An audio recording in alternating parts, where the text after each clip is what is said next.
What's up, everybody? It's your boy Myles Turner for What It Is and What It Ain't. Go ahead and subscribe. If you don't like what my man's got to say, join the debate. Kopy.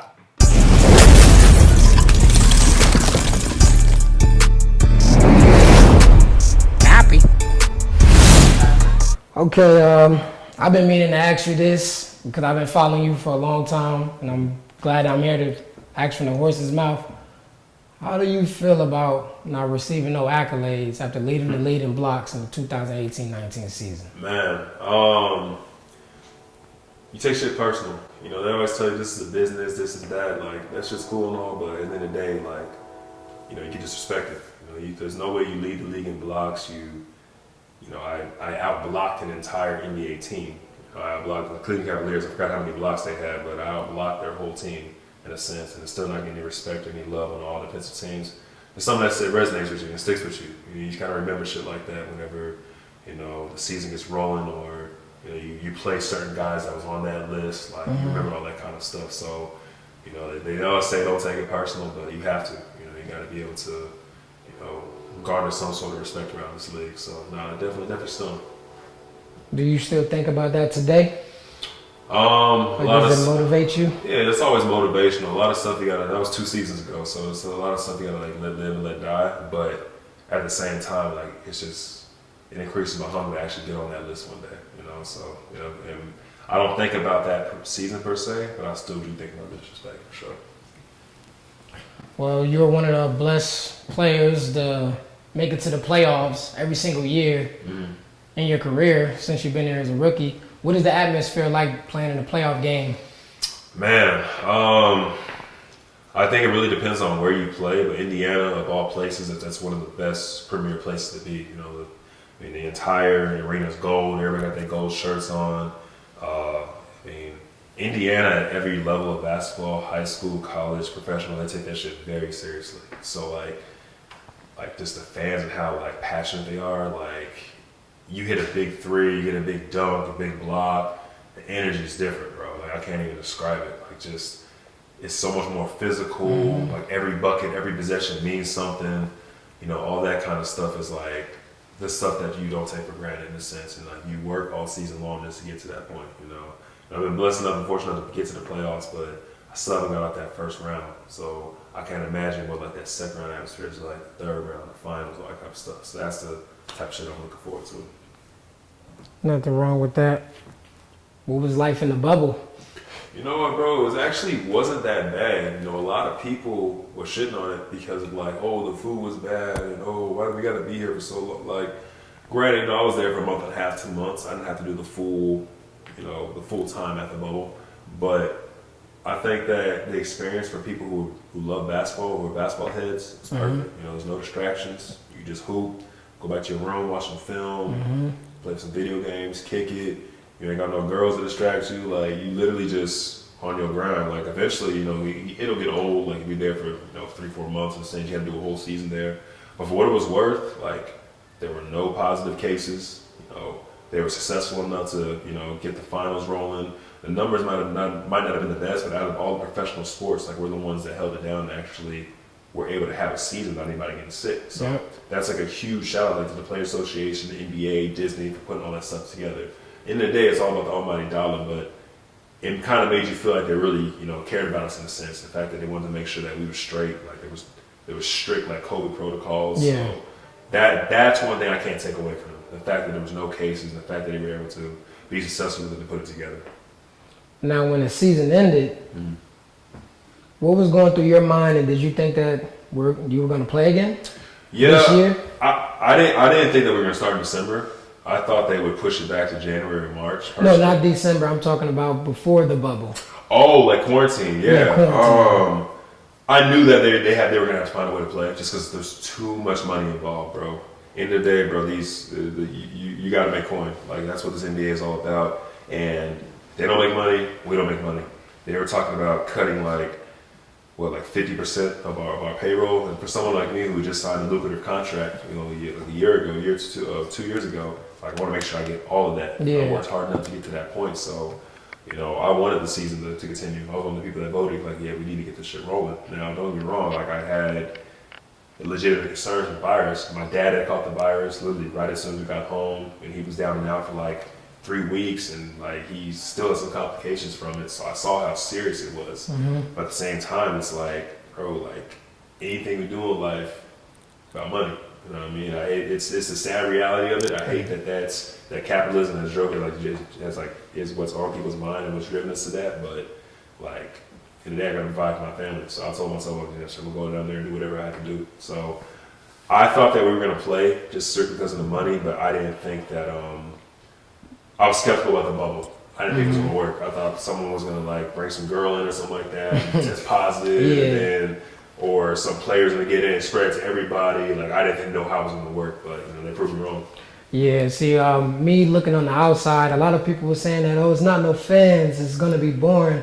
And then, like you just spoke on earlier, talking about if you're a real basketball head, you're gonna enjoy the game. Yeah. And it was great to see you guys play. I think the first couple games, like, not even, bro. Even I think maybe just like the first like scrimmage, it was weird not having fans, like that, because we're looking around like, damn.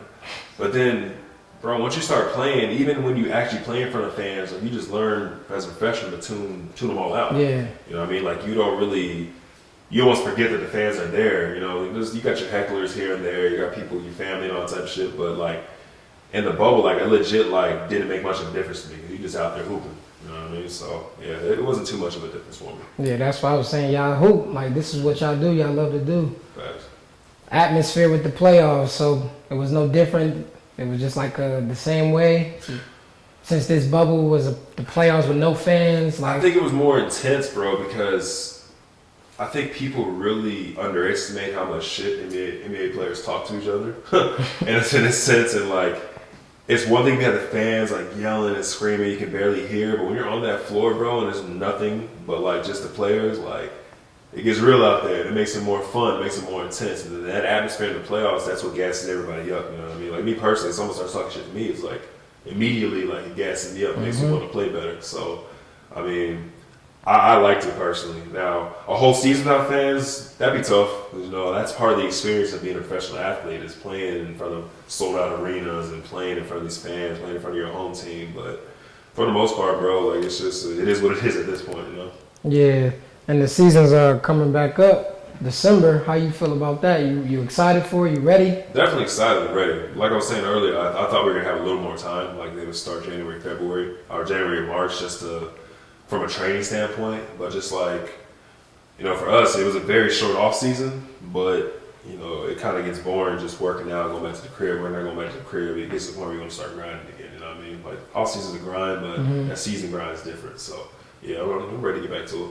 Is it true that some of the players wanted it to be in January, or is that very true? Okay. A lot of guys did, because there's two different sections of it here. You have guys that weren't in the bubble. You gotta remember that. Guys, there was only 18 teams that went to the bubble. Those other 12 teams have not played NBA basketball since March. So those are guys that are like, come on, it's the ball rolling. They want to play. But then you got guys like the Lakers or the Heat or us, who just played in a sense, and you have to have time to recover. You have to give yourself at least 2-3 months, give yourself a month off or however long people take off. I personally take like 2 weeks off and I get back to it. Get right back. You give yourself some time off because your body needs it. An 82-game season, 72-game season where you're playing 30+ minutes a game, bro. Eventually, it starts to take a wear and tear on your body. So you have to have that time off. Now, another complication with things is those guys that haven't played since March.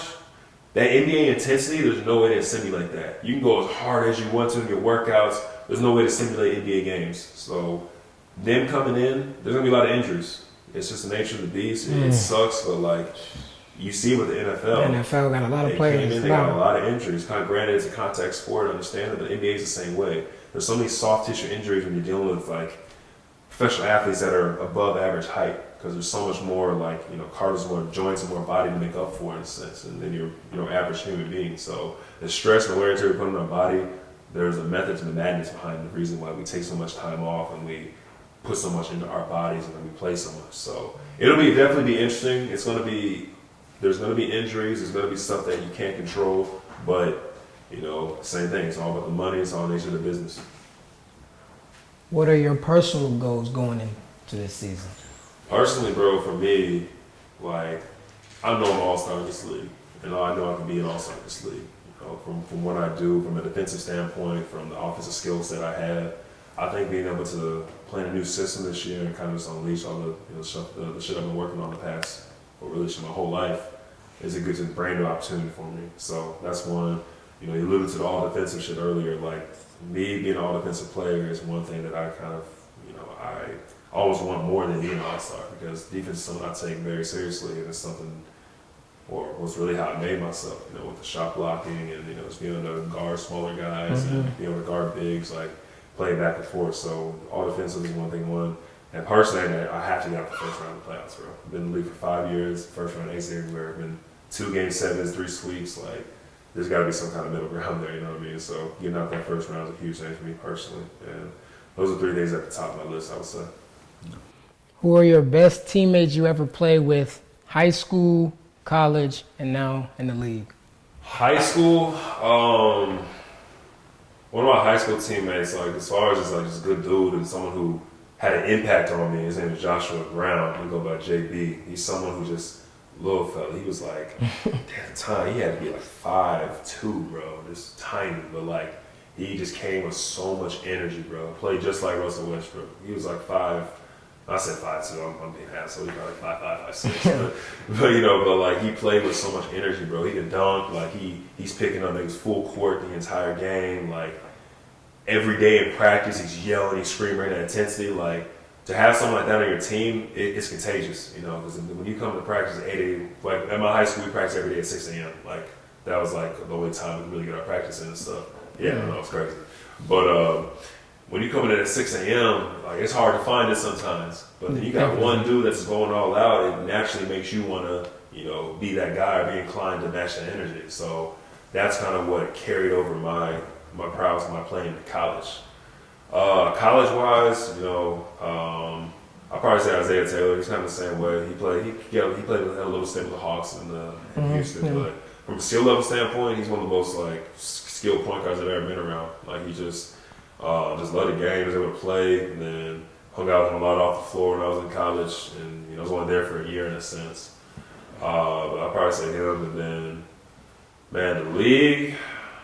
I've had a lot of good teammates, but it's hard to just single somebody out. What was really good was George Niang. He lives in Utah now. He's actually, I hated him in college. Like, George is like a real, like, He played Iowa? He played Iowa State. Yeah, he was a real good college player, bro. I couldn't stand him in college. Just real pudgy, couldn't jump over a credit card, but like, had so much skill in his game. Like, he was like very, he found a way to make it work. He's one of the best college players in the decade.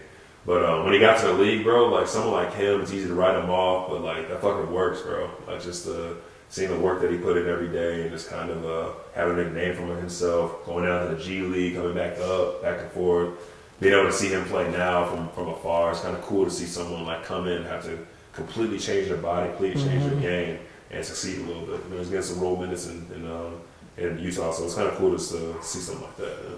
If you'd like to listen to more of my podcasts, go to Ray's Podcast on the Anchor app, on the podcast app, on the Spotify. I'm on all platforms. Make sure you follow my Instagram at Ray's Podcast. Same thing for my YouTube channel at Ray's Podcast. I'm here with you daily. What it is and what it ain't. If you don't like what I got to say, join the debate. Cap. That's great. So now that you picked your teammates, your favorite teammates, who are you a vet to now?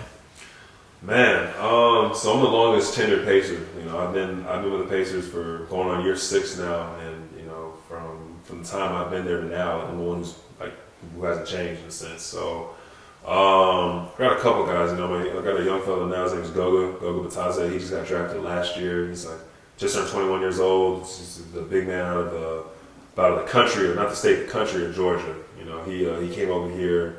And I think he's a good kid, man. I think that he's got a chance to be good in this league. He's got to continue to work, continue to get better, and he's going to be there. But he's someone that is a big, shoots the ball, blocks shots, does some of the similar stuff that I do. So I know he watches everything I do in a sense. So it's my responsibility to go be that visual representation for him. To go there, get my work in every day, show what it's like to be a professional in the league.